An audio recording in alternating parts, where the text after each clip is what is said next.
വൈദികന് നേരെ യുവാക്കളുടെ ആക്രമണമുണ്ടായ പൂഞ്ഞാർ സെന്റ് മേരീസ് ഫെറോന പള്ളിയിൽ അഡ്മിനിസ്ട്രേറ്റർ ഭരണം ഏർപ്പെടുത്തി പാലാ രൂപത. പൂഞ്ഞാർ ഫെറോനയുടെ അഡ്മിനിസ്ട്രേറ്ററായി ഫാദർ തോമസ് പനക്കക്കുഴിയെയാണ് ബിഷപ്പ് മാർ ജോസഫ് കല്ലറങ്ങാട്ട് നിയോഗിച്ചിരിക്കുന്നത്.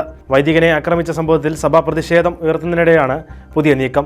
നിലവിലെ വികാരിക്ക് പ്രായാധിക്യം മൂലമുള്ള ബുദ്ധിമുട്ടുകൾ ഉണ്ടായിരുന്നു. ഇതേ തുടർന്ന് ഇന്നലെ പാലാ രൂപതയിൽ ബിഷപ്പ് ജോസഫ് കല്ലറങ്ങാട്ടിന്റെ നേതൃത്വത്തിൽ കൂടിയ യോഗമാണ് അഡ്മിനിസ്ട്രേറ്റർ ഭരണത്തിന് തീരുമാനിച്ചത്.